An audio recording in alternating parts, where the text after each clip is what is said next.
projects supported by research and design. Until now, we have trained over 400,000 students. Helium Learning Labs has also uh, monogrammed several competitions across the globe that help challenge students in this space sector. Helium Learning Labs is a edtech company that aims to establish a world-class digital space school to fill the gaps between space education and the space industry, to train the students of the future space workforce. This year's theme, the role of space education and research in emerging nations, was adapted to put our spotlight on the space activities in emerging nations and empower them in future. We expect that through this summit, the students and the young professionals will stay guided, and this will help them educate to pursue a career and be motivated and be excited about this fascinating thing and the fascinating world we call space or cosmos, as we call it. Now, our guest, Mr. Abdul, who is an extraordinary gentleman, an aspiring astrophysicist, a space enthusiast with a million dreams like all of us, will take us on a journey that will help us reach our escape velocity. Over to you, Mr. Abdul. Thank you, sir. I'm humbled to be part of this great event. I want to thank Space Development Nexus Foundation and Helium Learning Labs for uh, granting me the opportunity to share the story of how Sierra Leone entered into the space race. Um, I'd like to share my screen now.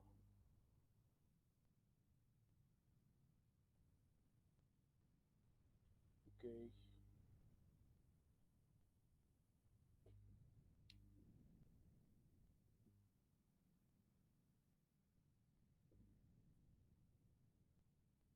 Okay.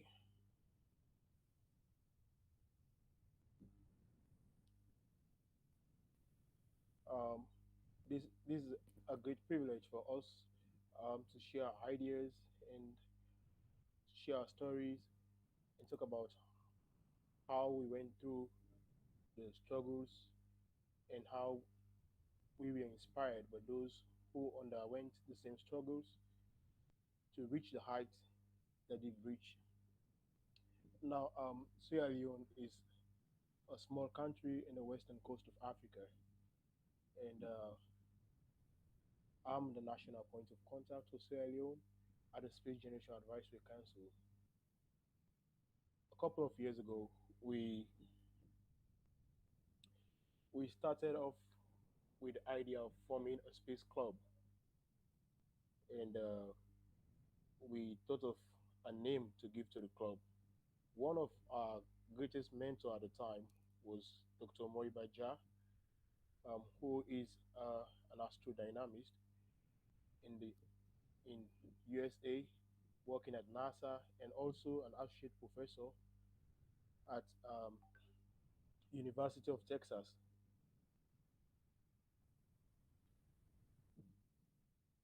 Can you see my slides?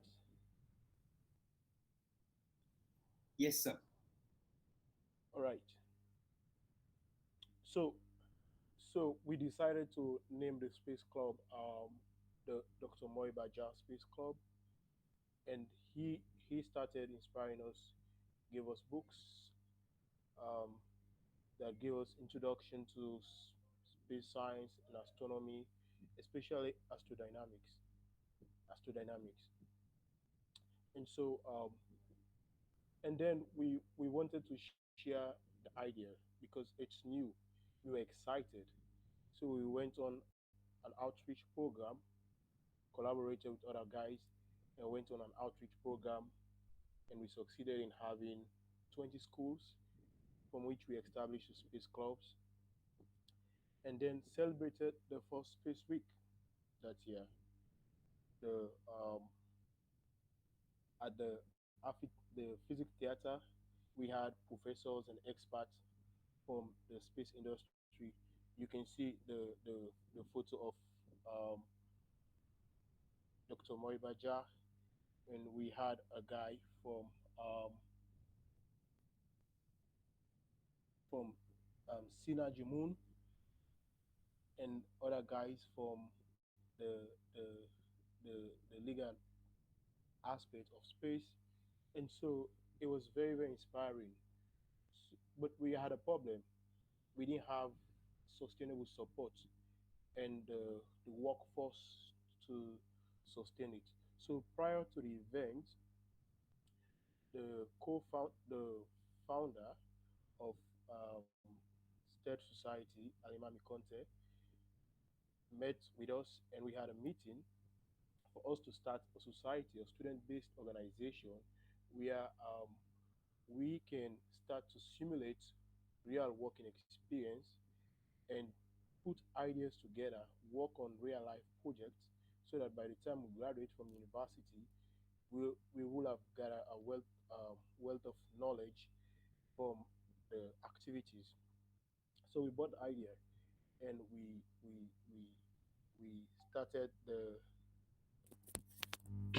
we started the the the progress of the society. So that year we collaborated with SGC and other organizations to celebrate the World Space Week, and we even organized a competition.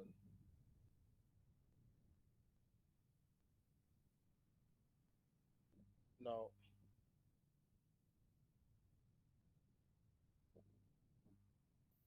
the key activities of STED basically was to design and implement projects, organize outreach programs, undertake skills training programs for high school and university students, organize space events. Were the this was the vision of STED Society. So, and that is why our motto was do it yourself. Go learn the hard stuff, try to implement it. And so, as a result of that, this year in 2021, in January, we were able to celebrate for the first time the the first space science and astronomy symposium and competition in Sierra Leone. And the title was The Impact of Space Science and Astronomy.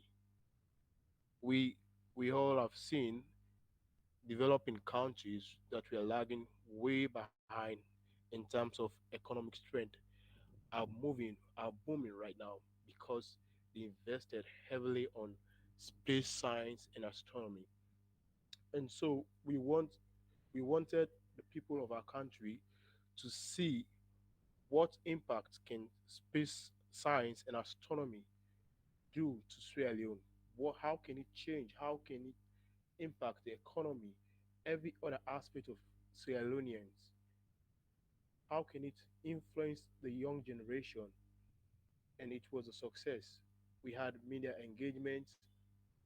We had speakers um, from all around the world. We have Professor Nonin, Rania, who is a space system engineer, Eldridge, and Alimami, who is an aeronautical engineer. All of them came, Marco, all of them came to our aid and presented.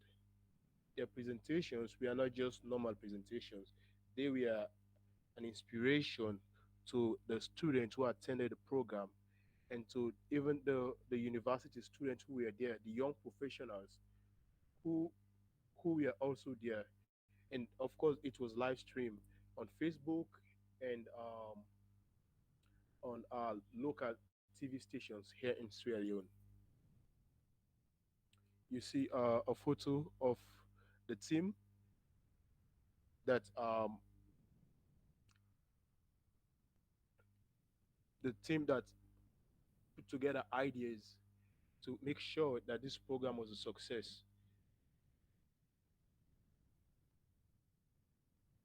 So, okay, I want to come to the key aspects space education and research in Sierra Leone. Um, us as students, we started the idea, but then we didn't have the expertise to um, start up research program and space education, just like that.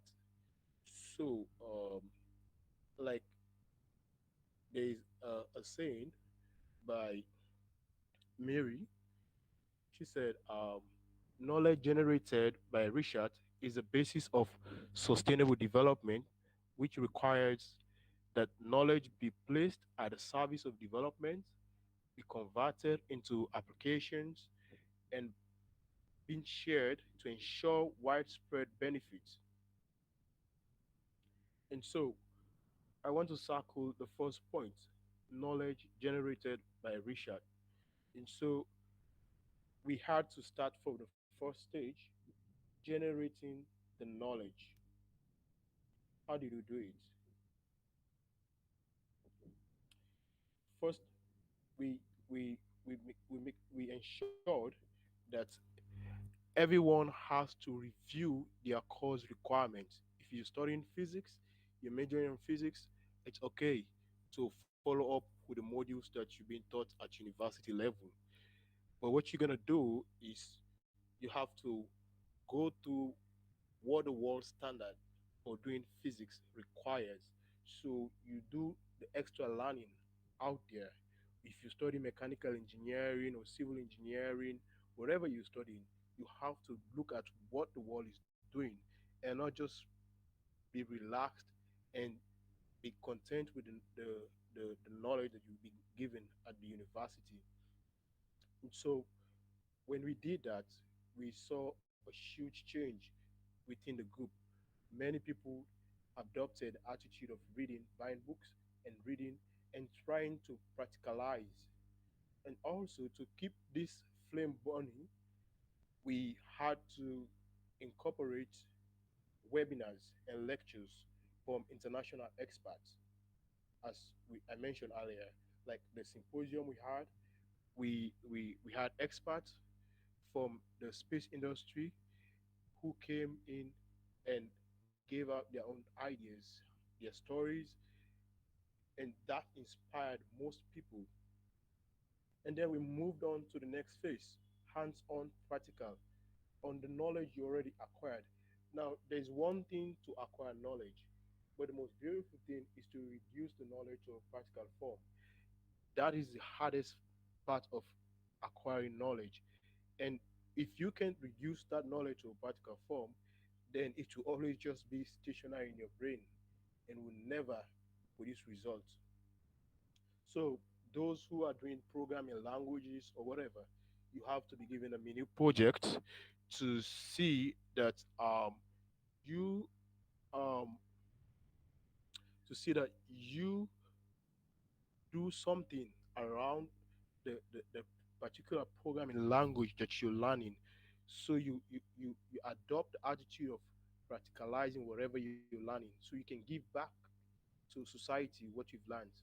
And then we we send most of our members to attend international conferences. I was part of the fifth European Space Generation Workshop, and I was a repertoire for the working group two, high altitude platform systems, and we have some of my colleagues who attended the fourth African Space Generation Workshop, and so we have our friends attending this workshop, whether virtually or live, to gain knowledge, valuable knowledge, and come back, have meetings, and discuss the stuff we learned. And so we also bring up mini projects to just keep most of our members working and busy on holidays. We organize space programs and then to to give out to the young generation because we have to keep a constant um, we have to keep in touch constantly with the younger generation because for example astronomy is never introduced at secondary school level in our country. Even for physics, it's only recently we had a lecture again for astronomy. So you can see the gap in the knowledge in space science and astronomy. What we do is to go back and have media engagement and also go out on outreach programs on in high schools, teach them, introduce astronomy and space science, the technologies, the importance, and play videos, give them um, give them the opportunity to see um, the worlds beyond planet Earth for the first time. And we also have dark sky tourism that we do to let them gaze through the sky using the telescope at night. So basically, this was what we've been doing for the whole time. And so we go back and forth with the same engagement method. When we had the COVID-19 outbreak, we we were stalled. Most of our plans had to be withhold, and so what we did for us not to waste time, we had to adopt online learning. It's strange for me because I've been used to the traditional method. So we organized, we partnered with Open Cosmos to introduce space missions design to our group. We used the app for that whole period. They gave us the platform, and we are grateful to them, Open Cosmos. We we we we we had members train, and then after that, after the whole training, we had to give exercises again to members to see um, if they remember what they learned, and it was a success. Later on that year, we Russia had their space festival, and so we saw it by chance. Our director Alimami shared the link, and all of us attended, and we are all given the certificate introduction to rocket and satellite engineering. So that whole week we spent learning about rocket design, satellite designs. It was so beautiful. We had a chance to meet other people from different nations, and also while passing our time, we had we agreed on letting other people start new online programs because universities were shut down during that period. And the other idea we came up with,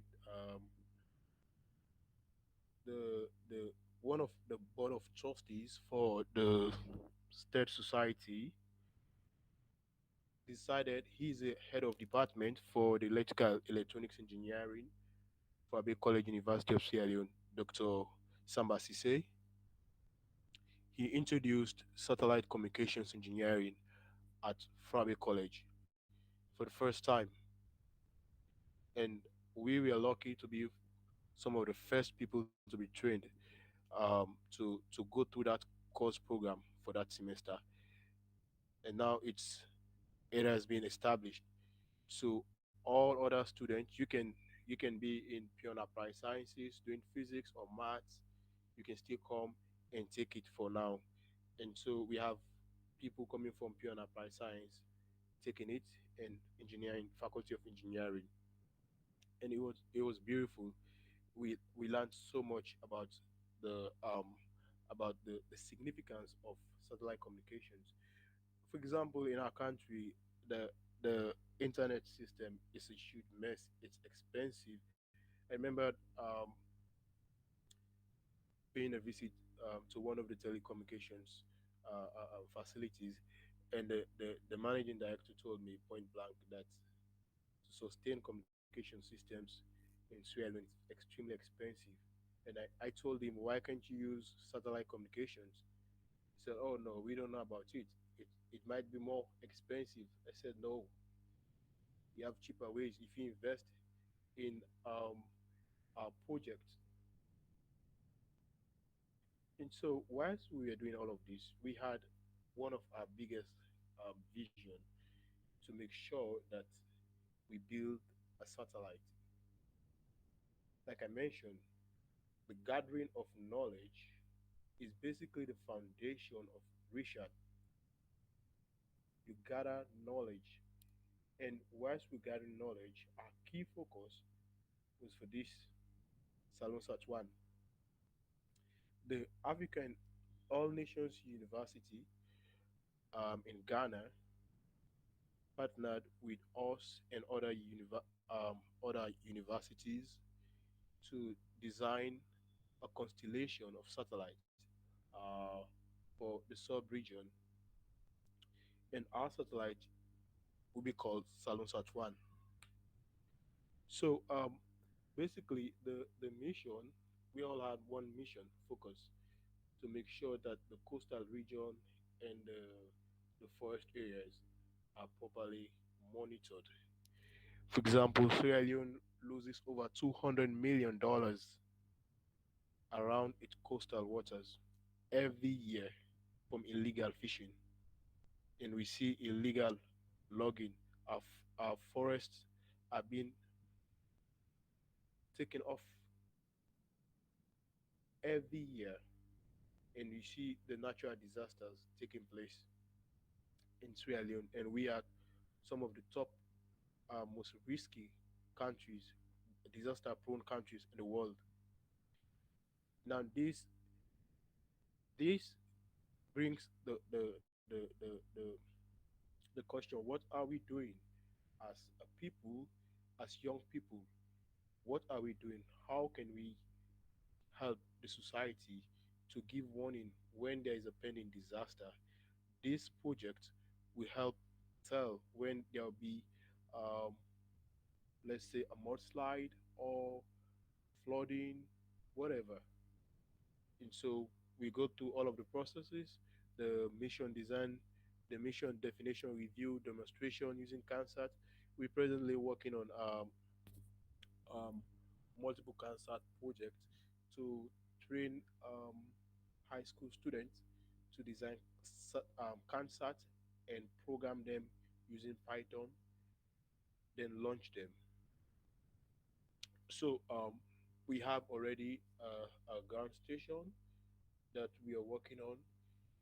And so in all of this, when when when we gather enough knowledge, of course we have uh, uh, uh, uh, um, the our head, Dr. Samba, who is already an expert in that area, monitoring our work to see whatever we discover and come up with, we write him, and he'll come to our head and edit and see what we can do. Alongside, we decided also to capacitate some of our members with the necessary skills. So we brought up the skills training 1.0 capacity building. So here we train students uh, in MATLAB programming, Python, and Photoshop, electronics, Rivet, and Microsoft Suite. Now, with these tools, you can effectively simulate stuff. Um, you can design, you can edit videos, and you can do whatever you want to do. And doing your research work, you have less time contacting people to be doing this work for you.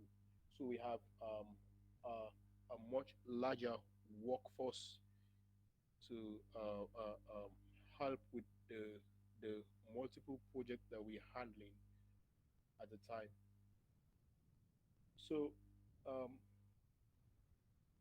we also have um, Professor Amara from Canada, who partnered with us a couple of months ago to launch the STEM um, laboratory in Kenema. This laboratory will serve the whole country, all high school students who want to go experiment in all areas of science. The tools will be the apparatus will be available very soon, and we have um, experts that will be coming from time to time to train teachers and lab technicians to manage this equipment. And also the key reason for this is to make sure that the younger generation will have the opportunity that we didn't have to have hands-on training on stuff, build that confidence that you can do it. You can design a complex system by just thinking critically and learning and gathering knowledge. You can design systems. And so it is very, very important. So we launched that idea, and it's going to start very soon. So we look at the astronomy aspect.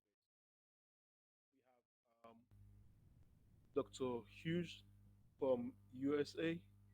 He started the Sierra Leone Astronomical Forum um, at Fabric College. He stays at the US, and he's doing a great job to see that students studying physics or those who are studying engineering who have interest in learning some stuff about astronomy will come join and take classes.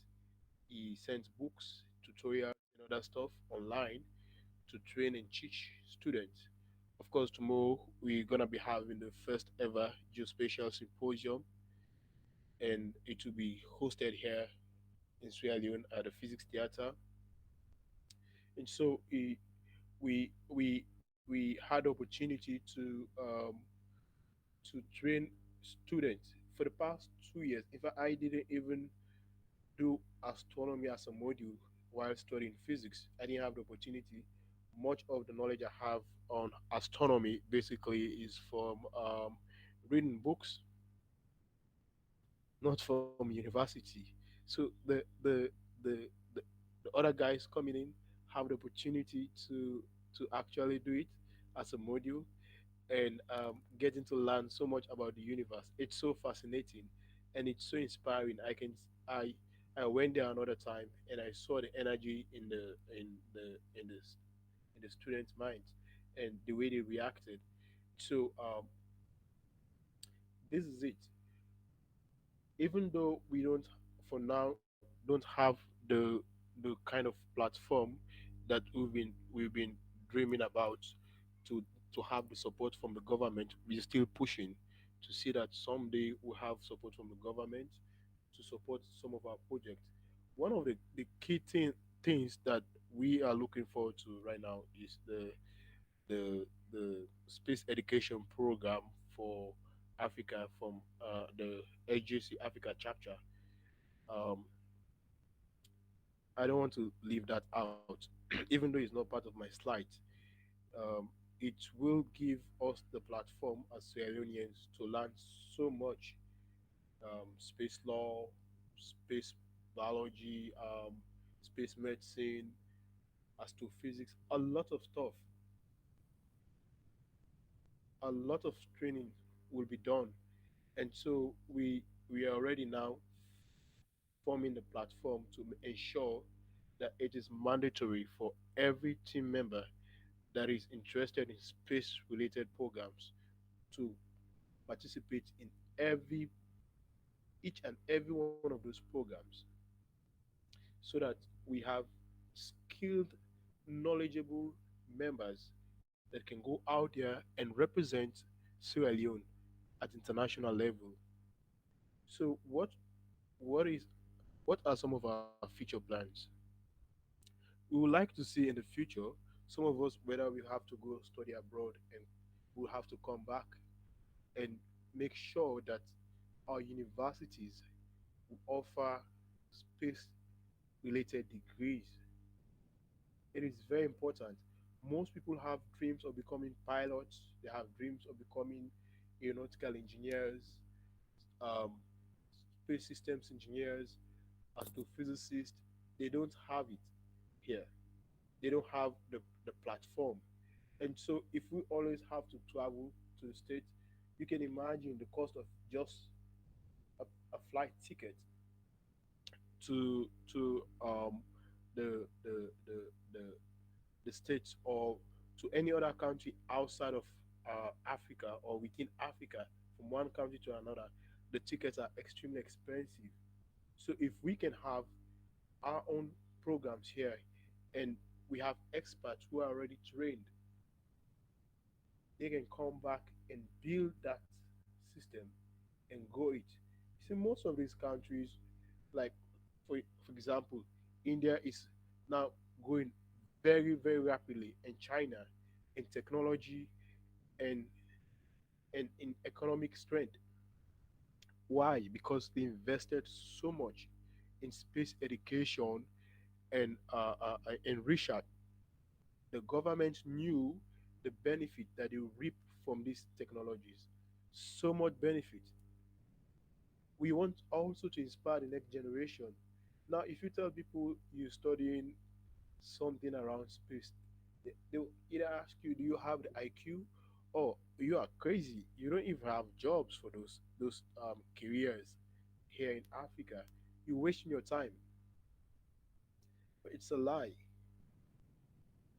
We want to inspire the next generation to tell them that you can become a space engineer and still make it in life. You can still have a job outside of Sierra Leone or within Sierra Leone. You can be independent and start your own investment, your own business. We have many independent space businesses today, and they are generating a lot of income from the people who started them.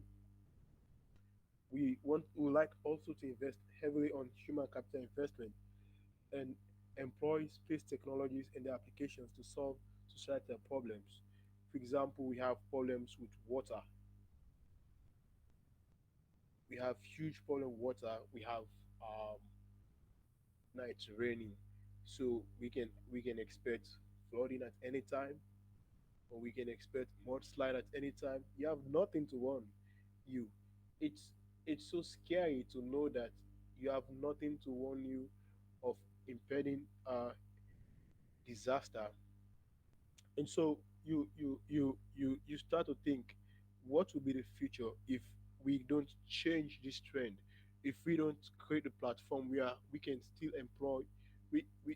employ space technologies to to to see, to predict when we're gonna have flood, so people who stay around those areas, those red spots, will evacuate.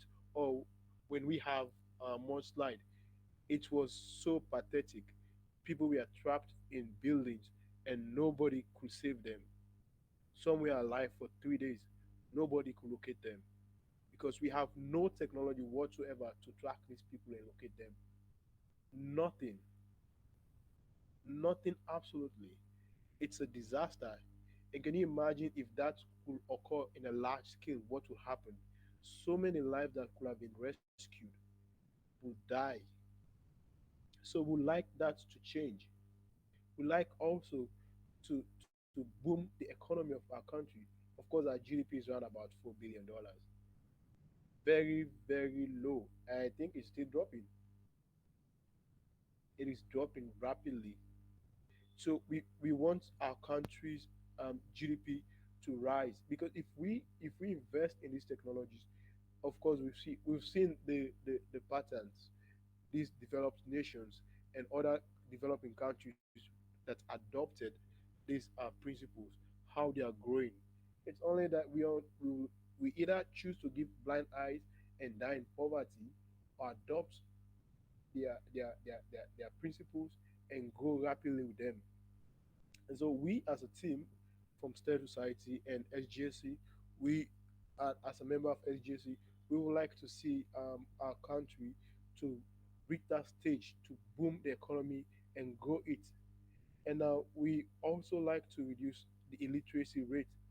It's so high. Now with the emergence of social media, people, most young people can manage their time properly, and it's a huge problem. We also have areas where there is very very lacking. Internet systems, the communication systems is poor in Sierra Leone. Poor, poor, poor. It's a huge problem. And so we would like to see that 10 years, 20 years from now, most people will use space technologies to get themselves educated. Now you can get knowledge right now for free using internet. So the cheaper the internet, the more access you have to information,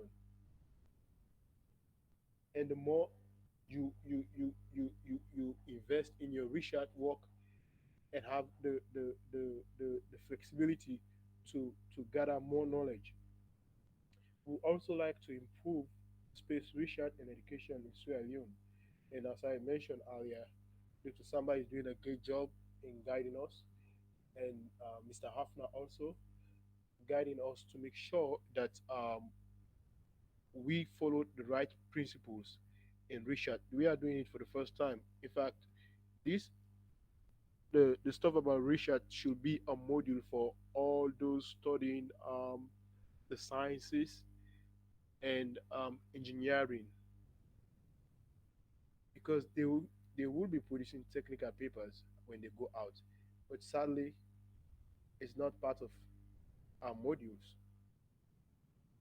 Never.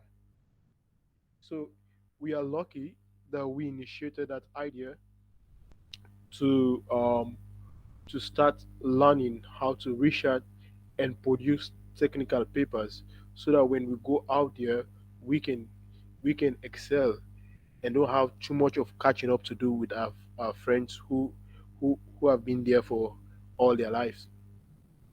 So this is it so far, so good. This is what we've been doing, and these are the plans we have for the future. Thank you. Wow, wow, Bill, I'm moved. All I can hear right now is a loud round of applause running at hearing. I'm hearing them at the back of my mind, the back of my head. I'm sure most of the people who are here also watching you right now are equally motivated and feeling the enthusiasm that you have. And people who are there watching right now, I want you to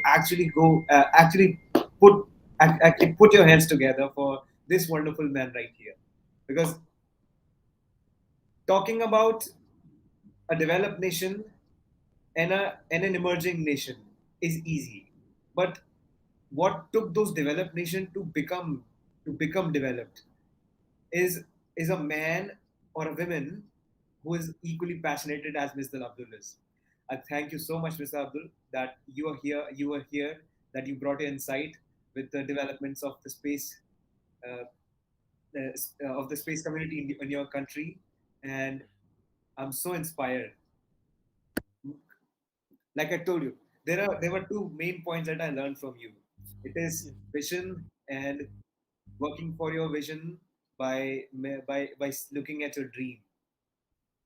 Like I said just now, that two things are there. One, either you talk about that this nation is developed and this is not, and either you do something for it, because our nations that we are emerging nations, and emerging nations will be developed, but they need people like you, people all around the world that can actually go take that enthusiasm and the dream that they have in their mind and can actually work for it, because society is always going to tell them that what are you doing with your life, because this is not possible here, this is not what this nation is meant for. But that nation will always be like that if people were think like that. But thanks to people like you who are there, who are always pushing their boundaries, pushing their limits, who are actually fueling the dream that they saw there, the dream that they saw as a child. Now they are fulfilling it by moving against the grain. You're not taking anything that is simple to you. Nothing came easily to you. It was all you dipped down to this pit hole where too many challenges are there. I'm sure the dream is nice, the cosmos, imagining the galaxy, the satellites, the rocket science. Space is fascinating. But to get there, it takes huge guts. You get it? And those guts, I'm sure that people who are watching, who you're just lucky ones who are actually witnessing a man who is doing what each of us, being a part of an emerging nation, must do. I'm sure that our countries will progress further. We just have to collaborate like this and keep motivating each other. And It was inspiring, and the community that will further grow and will keep inspiring. We will keep inspiring more people, and more progress will be there for future. And all of the people who actually think that dreams are real and you want to work for them too, just put something down in the comment related to your dreams. That will help more people reading this. Do not worry about the cliche part, that what is it that I'm asking you to do. This is actually, it's just one small little step that you're taking to fuel your mission, right? So Mr. Abdul, let's go to the next session of this next part of this section, right? I'm going to Okay. ask you some fun questions. Some will be fun, some will be molded a little technical, because uh, I learned from you that so many projects that you did already. You made a satellite, a community, Comsol community there, and it was all wonderful to hear. Now, my questions are more structured in a way for a person who is actually a part of something like a part of an emerging nation. The question that that person will have.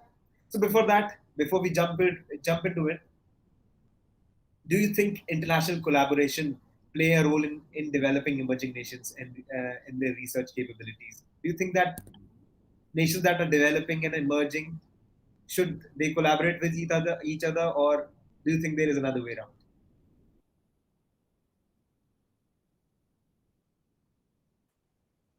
Collaboration is very, very important, extremely important. International collaboration is extremely important.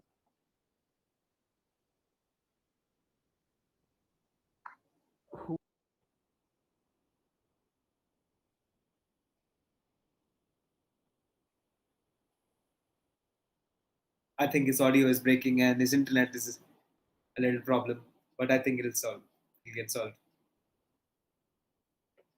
Abdul,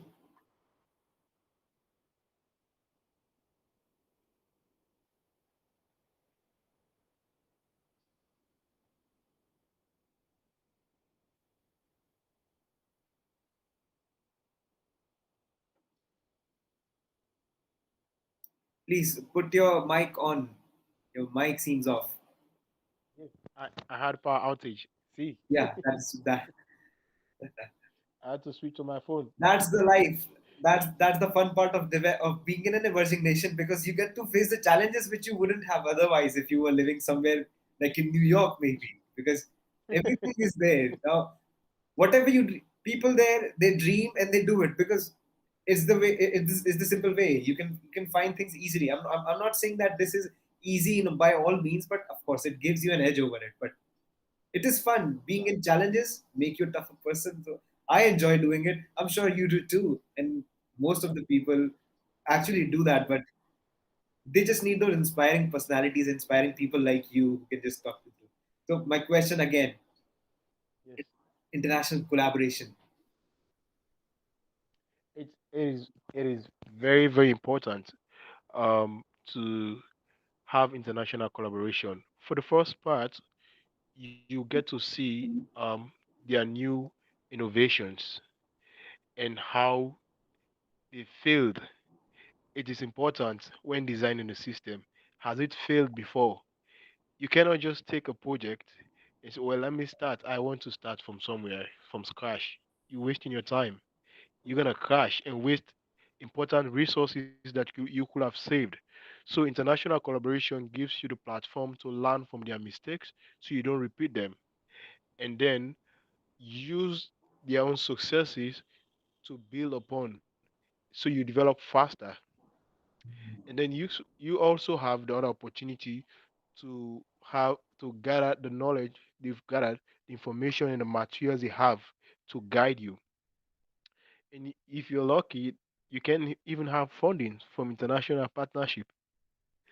So it's very very important for international collaboration. You can't be an island in the space industry. You're gonna crash. Exactly. I think this is the perfect time to live in right now, because you can have these things accessible to you. Internet is there, whole huge community is there. If you ever have a problem, you want to face a challenge, you want to move towards something, it's simple. Build a community, collaborate, and talk through. So, is Yes, this one thing of living in 2021 makes life so good. I totally feel that. In yes, collaboration, like the way you said, you learn from the experienced, the mistakes that they have made, and you can ignore them. You can exclude them while doing something which is new to you. I yep. think before going into much detailed questions, it is a fair bit to ask you something personal. Let's play a personal rapid fire round. All right. Okay, And Abdul, describe yourself in 3 words. Just 3 words you have to describe. I am resilient. Resilient. Okay. I'm resilient. All Let right. me describe myself in 3 words. Two more. I Yes. need two more. Why two more? I'll tell you that. Sorry? I need two more. I asked 3 words to describe yourself. Oh, okay. Yeah. Be quick. It's a rapid fire round. You have to be quick. Okay. Yeah. Just say whatever pops up in your mind. I'm resilient. I'm stubborn for what I want, and I'm passion driven. All right. So 3 words, you kids watching this, not to you, not to you big huge personalities, but to the kids. You gotta be resilient, be stubborn, and be passion driven. Certainly. Yep. And Yep. okay, now that's done. I want to ask to you, what is your favorite space movie? Also, tell us about the thing that inspired you the most to pick up space as a career. My favorite space movie is Hidden Figures. The reason why I love that movie is when we were kids, we used to think white people use demons to create systems like vehicles and all of that. And we even make joke. If you open the engine, the demon will go back to the country, and that engine will never work properly. But yes, so in that movie, I saw a black person, a lady for that matter, Mhm. doing calculations, critical calculations for re-entry. It was very, very inspiring. In looking at black ladies doing computing, Mm. it was very, very inspiring. So I've watched many space movies, but that particular one is churchy. It tells us black people that we can do it. You don't need demons. You just have to learn and apply your knowledge to a practical form. You see results, and Yeah. that was it. So um what dragged me into the space industry? As a child, I always loved machines. My dad would say, "Why are you so obsessed with machines? You just love machines." And I'll go to the shop, mechanic shop. I'll look at what they do. The next day, I'll know how to do it without asking them. And so when we come home with my dad and he has the same problem with his motorcycle, I'll just fix it and say, "Okay, go to work." How did you do it? Well, I saw him yesterday doing it. And so that passion grew. So when I went to university, it exploded. Now I started flying on simulators and saw a different view. Now it's space, not just normal machines. I started looking at extreme machines, aircraft, space shuttles, rockets, and it was so awesome to see them taking off. And so these were the primary driving force. But one of the things that are pushing me harder now is the mudslide that occurred a couple of years ago in my country. We had no information about it, no warning, no penny warning whatsoever. It was just automatic. And that day I woke up in the morning, I saw water floating, and I saw somebody's hand. And I told my sister, "Look at a hand floating there." And she said, no, it's just flooding. I said, no, this is not normal flooding. I said, look, somebody's head. This must have been a disaster. And yes, it was a disaster. So many people died, over 300 people. That is minimums. If they had satellite systems and they could have gotten warning maybe weeks or months before that period. And so those people who died there will have been saved. And so that also is pushing me to see what is happening around my country, the internet system, and other things. You cannot just sit back and do nothing. Now you have both your country at heart and your passion combined. It's cool that way. Yeah, in a way, I feel like my way of thinking could be mundane, but machines serve as a perfect prey for us animals as humans we are, uh, to a few uh, uh, to fix our appetite for that we had as primal instincts. Because when we were back, if you believe in uh, Darwin's theory, then if you evolved from apes, then apes used to were curious. Apes are even now are curious beings, and they are always fidgeting with stuff, trees, plants, their own body, eating somebody's hair, whatever those apes do. Machines serve you something like that. So it's a primal instinct, I guess, and people who pick this, they can really make something good out of it. Yeah, yeah. Back to a rapid fire round. If you forgot that, tell me if you were ever if you get a chance to settle down on a planet, what planet would it be? Another planet. Yeah. Hmm. Would Well, you actually I'll leave Earth? I'll try Mars. Mars? Everybody's going for Mars. Well, for me, the reason why I'm going to Mars, Yeah. it's closer to Earth from that That too? point, and it has some semblance of my planet. So Okay. if something goes wrong, I can easily travel back the 8 months or 6 months to my planet. That is true. Oh, until we have the technologies that can move and travel faster in space than that, I still choose Mars. Hmm. Yes. Now I have one question. This is for the young ones. How should the next generation be prepared, or how should they prepare themselves to get into space sector? Or also tell us the struggles that you faced while pursuing your dream in being the space community as a space researcher. Well, for people, especially around my region, people like to exaggerate space stuff. Like you have to be an alien to become a space scientist or space engineer. It's not like that. You have to have the passion and the determination to work hard.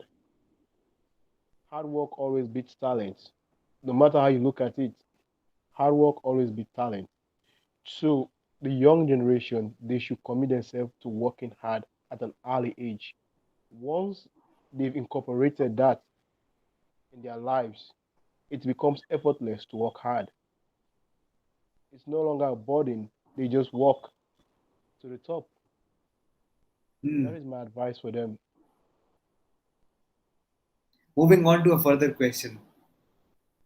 Do you think how sustainability can be achieved through space? Sorry? How sustainability can be achieved through space? Security Sustainability. through space. Yeah. Yep. Well, we are seeing it right now. Hmm. When you see a cyclone coming, the media will be telling you it's coming. Yeah. It's 200 miles off. You get the hell out of that place. It's coming. Before this time, it just takes people by surprise, and they're gone. So you see how Yeah. much blessings we have in from space. It's very, very 100%. important. It's Absolutely. If we didn't have those satellites, we wouldn't be having this conversation first of all, but we would have been died long ago because of some cyclone that you talked about. Yes, yes. Now, satellites is fine, but to send those satellites, not government can do. Not only government can do, and especially in emerging nations. So privatization is a way of doing so. Do you think privatizing the space industry will benefit will benefit these countries? A lot. Um, because one of the things you see in Africa is most of the communications companies are owned by private sectors. The government, when they have a communications company, it doesn't work. Corruption, corruption, corruption. To prevent that, privatization of these bodies is very, very important. You have more partnership and faster growth. You have faster growth, and the country will still benefit. Yeah. When Blue Origin and other guys, Elon, the Marx, his company is benefiting so many people around America. It's a private company. Mhm. They even have NASA partnering with them. So the more you have private companies, the faster the growth, and it still boosts the economy of the country. Now the thing here is, no matter whether we are privatizing or it's a government thing, the only thing is research. Research only can research is the main, the first and the main, the bottom leg of the whole question and the whole system. How do you think that research will enhance? How can you actually enhance the possibility of research in space education, and how can we make space more opportunistic for emerging nations? So just tell me how it is possible to enhance the research.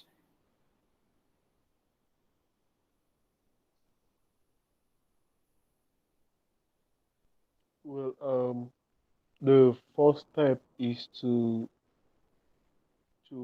raise the awareness of the significance of space research itself. Yeah. People have to have it in their minds. That is the first step. Once they see the significance and the benefit they're gonna have, then you can take the next step, getting people to do the research work and practicalizing it. So, and then the more people, especially like in universities, most lecturers who spend their whole lives not writing a single technical paper, they don't produce.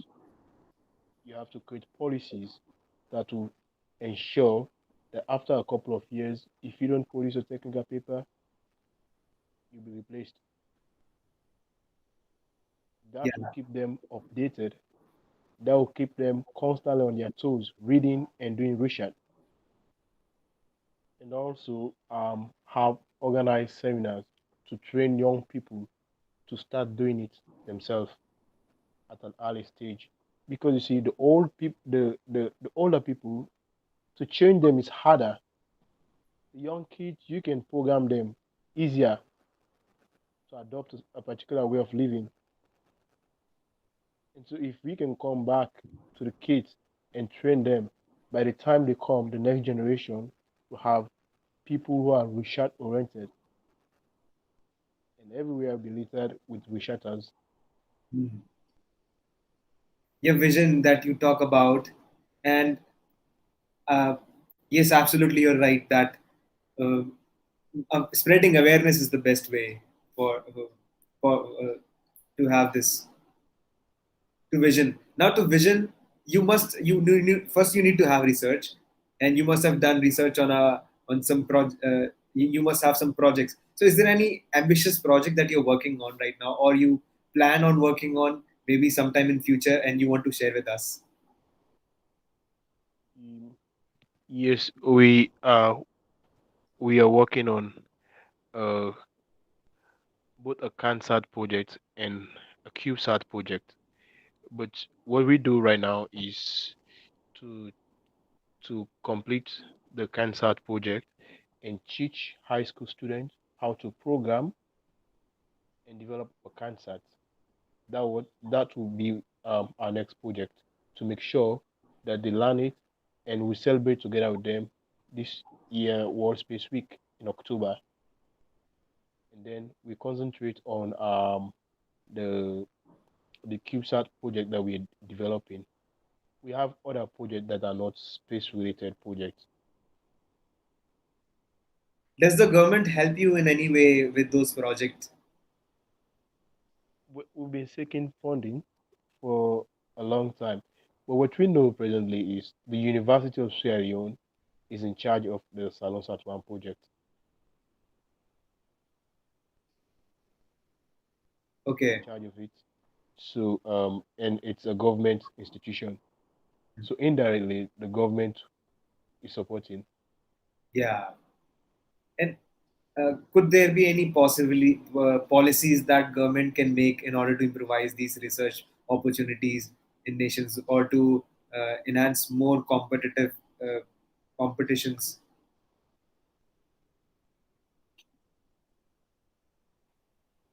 Um,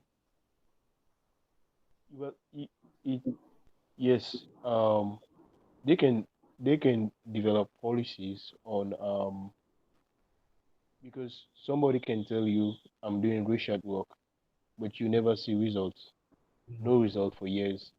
And so if you can develop policies, like I mentioned, we start first with a higher institution for lecturers, um, make it mandatory that within a particular time frame after you started tutoring at university level, if you don't produce technical papers, that's the only thing that will prove that you're doing research work.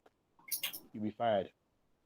They make those policies that will stir up competition and give prizes to people who produce some of the best technical papers. Yes. That will also increase the competition within that. That was wonderful. You know.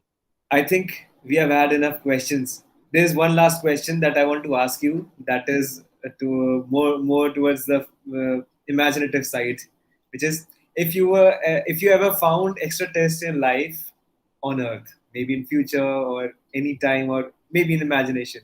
So, what would your first reaction be, and what will you ask those aliens if you found them? Well, it, I'll pray I'll find one during the day because the photos of aliens I'm seeing are scary. If I find one at night, I'll just run away. But the thing is, I'd like to know how they found me. How did you find me here? And then after that, I have tons of questions to ask them if they are friendly. All right. Now we have a few questions from the audience that I just recently found out. I would like you to take a quick look at them, just to answer them quickly. All right. So the first question that they ask is, what are the future space missions that your country is planning to do? Yes, like I said, the first one is to partner with All Nations University to have a constellation of satellites for Okay. coastal monitoring and coastal and forest monitoring. Okay. So these are our future plans. All right. Yeah. And we are moving on to the second question. I think this is going to be the last question for our session before we end it with another motivational speech by you and me both along. So the final question: are you collaborating with any of other space industries to launch your Salon Sat One? Yes, like I mentioned, we are collaborating with All Nations University Mhm. and other universities around. It's a constellation of eight satellites. Okay. So we're gonna have real-time data at any given time. We don't have the resources to have eight satellites at one go in space. We can't even afford that. So we collaborate a lot. Okay. As a token of going, again, I want three advices from you. To collaboration is one that I found out. Something in the domain of this, that if somebody is trying to move ahead in space career, in space, your three final advices to that person that you have learned along your experiences, and also through the collaborations that you have had. One is collaboration, so two more is what you have to tell. I'm sorry. One is collaboration. What are the two other ones that You you get the you have question? Yeah. you have to have the determination to do it. Don't care about the naysayers. Okay. You have so many negative energy around you when you want to do short stuff. You Yes. have to stay determined and don't care about what they say. And also, you have to be hardworking. It's work to undertake short projects. All those who've done it know that you have to give your best, nothing less than the best. Any single mistake can cause a lot of disaster and loss of money. So you have to be the best version of you all the time and improving that very best every time. Yeah. I guess it's done. And the three things that I found from experience was collaboration, being determined, and the third one is, what's the third one? If anybody knows that, comment it down below right now. I'm looking at it. I'm watching it right now. I know the answer, but I will not tell it. If you know the answer, this is the final question for everybody. Whoever answers this deserves something good. With that, Abdul, I thank you so much that you came here, you brought your presence, you shared your insights, and it was a wonderful story that you're creating. And it's an inspiring story as well for a lot of us, especially for me personally, that I've talked with you and a lot of other people who are watching this. They must be feeling the same enthusiasm that you were able to provide through this. So thank you. I thank you for SDNx. I thank you for Helium Learning Labs, who has who has taken this initiative to bring global space summit to the world, to the country, to the people, to the people of the emerging nations, and to the people of nations who have evolved as well, because that is how we connect together and we collaborate. We get to know the challenges, then we share their experiences, we find out what are the mistakes that can be saved and solved. So thank you everybody. You're most welcome. And I thank you also for giving me the platform to share our story. Okay, good day, and good day everyone. I hope you make the most out of your lives. This is just the final thing I want to say. This is your host Vishal Gautam signing off. Thank you so much. Thank you.